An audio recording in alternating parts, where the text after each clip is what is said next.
What it is, guys, it's your boy, Hogfan229. Ooh, almost fell on my chair. I'm gonna edit this out. Yep. Never to be seen again.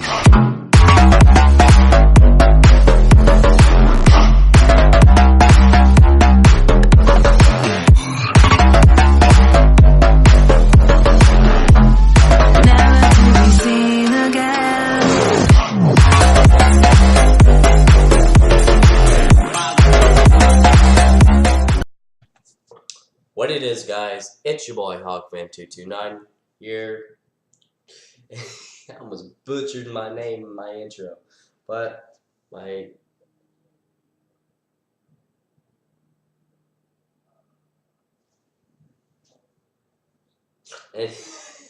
stop it. Alright, but for real, today we're going to be doing another reaction video. This one is by Mr. What's his name? Mr. Nightmare.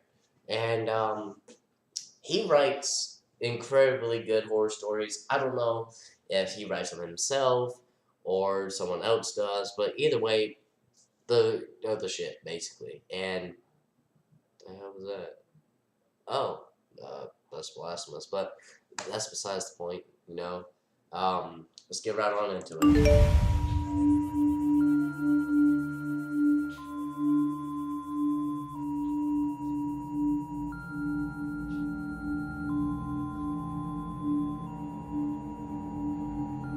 Sorry. I'll never forget the first time I used Tinder. It was 2015 during winter break when everyone was back home from college. I figured since I didn't have a girlfriend and didn't have much going on, why not try the app that everyone was talking about? It was like 8 or 9 p.m. on a Thursday night, which was peak hours in terms of activity for the app. I downloaded the app onto my phone, and it was time to set up my profile. I spent a good 10 minutes browsing through my photo albums and found 4 flattering photos of myself that I thought would catch people's attention. I wasn't really experienced with the whole witty, funny Tinder bio thing that guys are apparently supposed to do, so I just wrote a few things about myself, like that I was 6 feet tall, played hockey at Penn State, and loved to work out. I swiped right for pretty much everyone just to see how many people would right swipe me back. I got through the given 100 likes quicker than I even expected, and didn't get a single match. My self-esteem was now completely in the toilet. I always thought of myself as really good looking, so I didn't understand how nobody could have liked me back. After waiting forever for some kind of notification to come up on my screen, I was considering just deleting the app to save my self-esteem. But finally, a single vibration from my phone, along with the message, "Congratulations, you have a new match," popped up on my phone. Overly excited, I went back into the app and saw that I had matched with the most gorgeous girl I'd seen on the app. She had 4 photos as well, one in a bikini with a friend, one with 2 girls kissing her on either cheek, one with her leaning on a brick wall, and one that appeared to be taken at a college frat party. She was 20 years old, just like me, and she went to Syracuse University. I messaged her just a plain old hey with a smiley face. 10 seconds later, she responded, "Hey cutie." I took a minute to think of something smart to say. Eventually, I wrote something about her sorority and that I had a friend in the same sorority at my school, or something lame like that. She responded really quickly again, this time saying, "OMG, that's so cool," and then a smiley face. I was typing my response when she sent another message, saying, "You're so cute and so close, what are you doing tonight?" At this point I was excited, and thought this app was easier than I thought it would be. I responded quickly, saying, "Just watching Elf, you know, pretty exciting stuff." She replied back, saying, "OMG, no way, me too. You should come over and we can watch it together," and then a winky face. I told her I was down and asked for her number. She gave it to me quickly, and I waited a minute before texting her just so I wouldn't seem desperate. When I texted her, the message was sent as a text message, indicating this person wasn't using the iMessage app. I said hey once again. She replied, "Hey, come now," and then pasted an address. The address was 5 miles from my house, or 10 minutes, which wasn't bad at all. Oh no. I told her I'm on my way. Before leaving, I told my mom I was going out and left. The address was on the quieter side of town, not necessarily a nice kind of quiet. I pulled up to the house. It had a decent location privacy-wise. Across the street were one of those huge pieces of land surrounded by trees that was dug out deep to collect water during rainfall, and the neighboring houses were kind of spaced out. A red flag went off in my head when I noticed 2 cars in the driveway.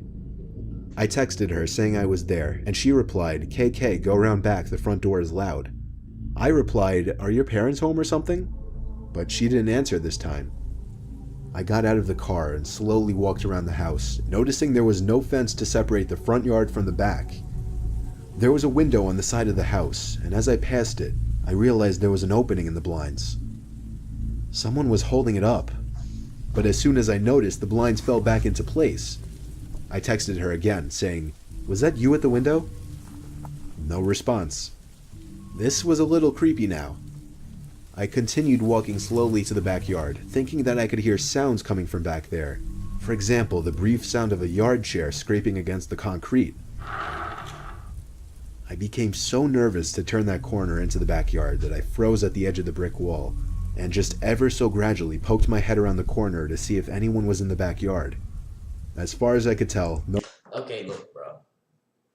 At this point in time, and the female you've been texting for like 10 minutes is now just like not responding. It's time to dip, right? You're supposed to, back home, right? I'm supposed to be continuing this BS, bro. Nope. On my right mind. Hell no. To the no. Hell to the no.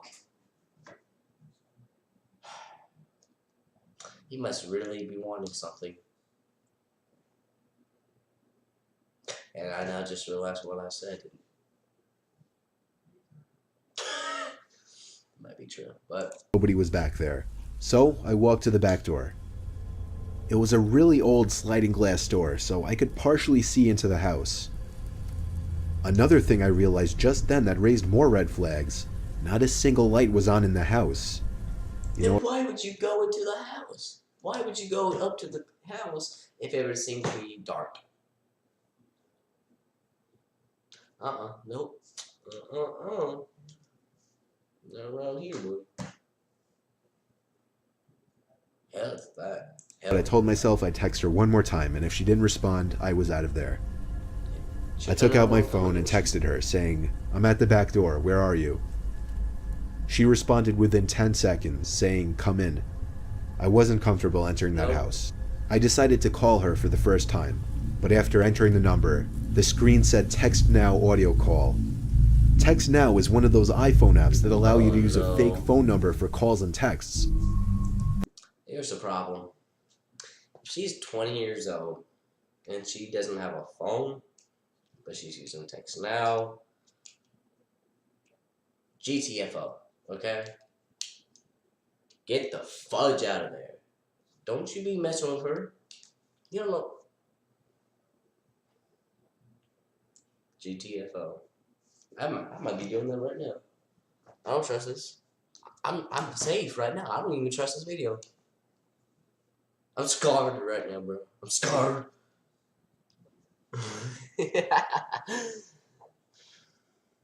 That meant this whole time, whoever this was using a fake phone number. However, the most disturbing part of this was when I heard the sound of a ringtone coming from right behind the glass door, as if somebody were leaning against the wall, hiding. And now as I looked more closely into the house, I could see the glow from a phone screen right next to the door, which confirmed that somebody was hiding there. I didn't run. I tried to draw as little attention as possible by simply walking back around the house in the opposite direction I came from to avoid being seen through the door. When I was out of possible view, I ran full speed to my car and drove home. I didn't check my texts until I got back home. I had 15 new messages waiting for me, about 12 of them asking where'd you go, why'd you leave, come back, and so on. The last 3 were more disturbing though. The first of the last 3 messages said, "I'm not actually a 20-year-old girl, but I'm sure you figured that out by now." The next one was, "No laws were broken, LOL, good luck." And the last one was, "I know exactly what you look like and I have your number." I blocked his fake number and went to report and unmatch him on Tinder, but he had already done that. The whole thing was something straight out of a nightmare, but luckily I never got any calls or texts from anyone suspicious, and I was able to forget about it quickly. I've used Tinder a few times since then, but just for fun. I've never actually made an effort to go out and meet anyone from the app ever again.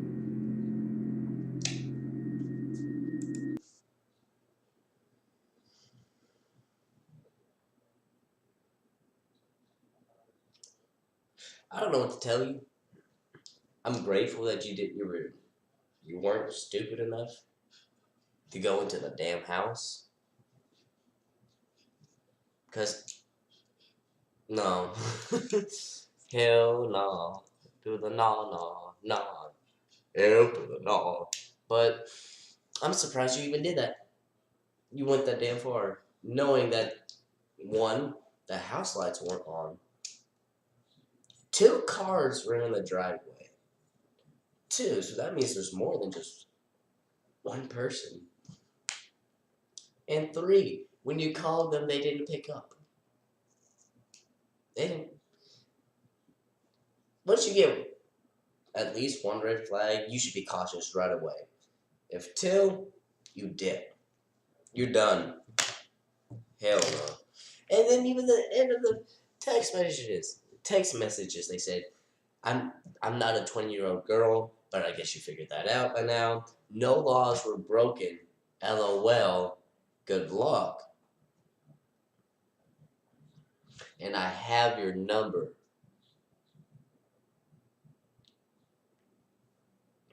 It's like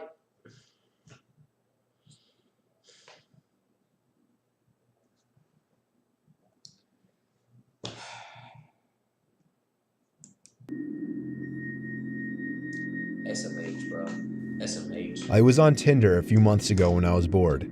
I wasn't looking for anything in particular. Definitely not a relationship, though. Just one of those times to see who swiped me for fun and having pointless chats. Plus, there was always that chance that a girl would be down to meet up for the night and, you know, maybe I'd get lucky. I can't tell. That didn't happen this night, though. I was the opposite of lucky. My first 20 or so swipes were full of matches. I sent corny pickup lines to a few of them that I found attractive. However, there was one girl who messaged me first. Her name was Michelle. She was a 23-year-old blonde. She was a solid 9 out of 10, almost unrealistically attractive. So the fact that she said hey first was pretty intoxicating, and I was a little intoxicated quite literally already. She was close too. And eventually things were going so smoothly that I decided to try and be ballsy and turn the conversation sexual. That went smoothly as well. So I escalated things even more by getting her number, and then texting her to try and set something up that same night. To my surprise and delight, she seemed really willing, but she wanted to meet out somewhere and hang out first before going back to her place. I was fine with that, and so she seemed to take charge and set up a time and place to meet. She said she wanted to hang in a small park by her house first at 10 o'clock. It was a little odd, but I was down. I literally counted the minutes until around 9:45 when I decided it was time to leave. Before leaving, I sent a quick confirmation text and she said she was still down to meet. The drive to this small residential park was maybe 10 minutes, so I got there a little early. I walked over to the swing set, the exact point where she wanted to meet. I didn't want to let her know I was early because I thought that might make me seem needy or anxious, so I waited until exactly 10:02 on the dot to text her saying I was there. This was when she stopped responding. 10:05, 10:10, sitting there waiting with no response. Of course, at first I figured she was driving and couldn't check her phone, but as the minutes passed, that idea started to become less realistic, and the idea that she flaked was becoming more realistic. The playground area was surrounded by trees. In fact, this whole park was very woodsy, and having been a weeknight, nobody was out and about at this time. Nope. So honestly, it was kind of creepy sitting in that park alone. So you're telling me you waited longer than 8 minutes?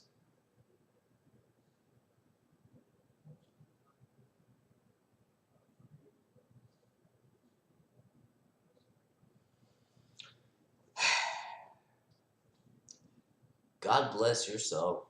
The only reason I could see was because of the motion detecting light mounted onto the small bathroom shack. In one direction, the park turned to complete woods for miles, while in the other direction, beyond a few trees, was the neighborhood road.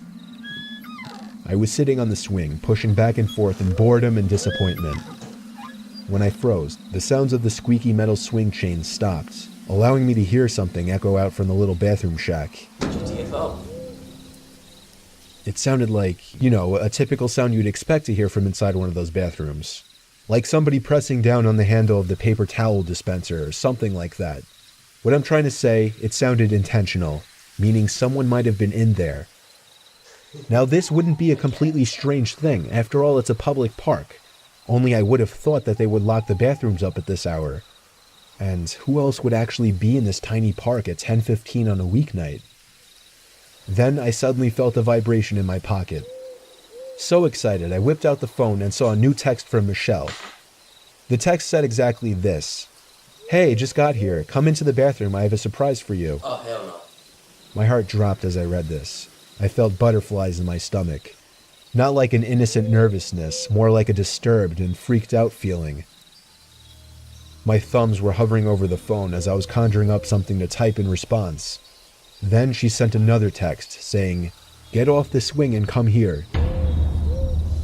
As I read the text, I looked up to the tiny bathroom building and opened my mouth, almost ready to scream when I saw half of a person's face peering out from the entrance from one of the bathrooms, leering over to me on the swing. Only for maybe half a second did I actually see a good portion of their face though, because they slowly moved out of sight. To be honest, in the heat of the moment, I couldn't even tell if it was a male or female, but I knew something bad was going on and I knew I was disturbed as hell by this situation. So I got off the swing quietly and tiptoed away from the playground. When I was far enough away, I ran for it back to my car. That run back to my car itself was one of the most horrific experiences of my life, because I had the constant fear of somebody chasing me in the back of my mind. As soon as I locked my car, I was able to pause for a breather. But up until that point, nothing compared to the gut-wrenching fear that I felt when I took one last look into the park and saw a grown man emerge from the trees running towards my car. I turned the key in the ignition and practically threw the car in drive before it was even fully started.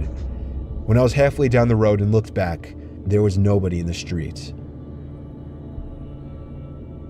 When I pulled into my driveway, I sat there for 10 minutes, thinking and reflecting. I felt like I had become a changed person at that moment, like I knew what it truly felt like to appreciate life after having my life threatened. I deleted my Tinder account and then deleted the app. I didn't tell any of my family members besides my older brother. I've had a girlfriend for the past 2 months, so luckily, I don't even have to think about using that app anymore.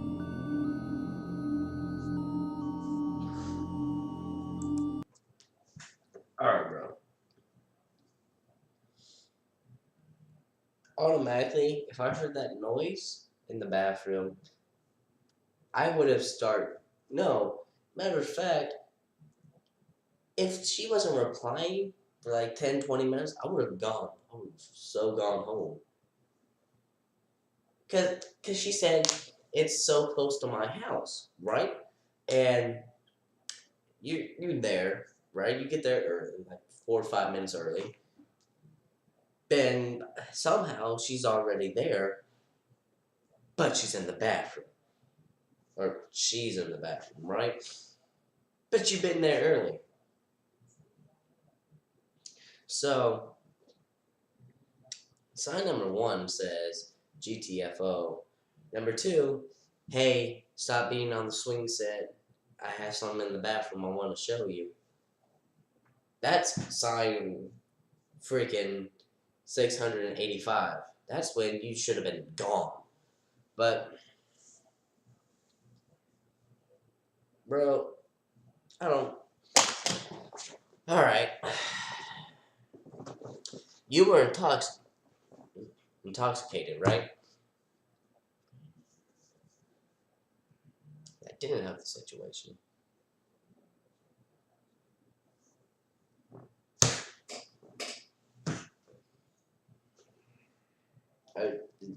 Is this what you wanted? Is this how you wanted it at the end? Because I didn't. Hell no. Sound like I got asthma. Trying to laugh. I sound like an old, elderly person trying to laugh, but he still has asthma. Anyway, you should have just been gone. You should have booked it before even this happened. But thank you guys so much for watching. If you enjoyed what you watched, please leave a like down below, comment, and subscribe. And I'll see you in the next video. Cheers.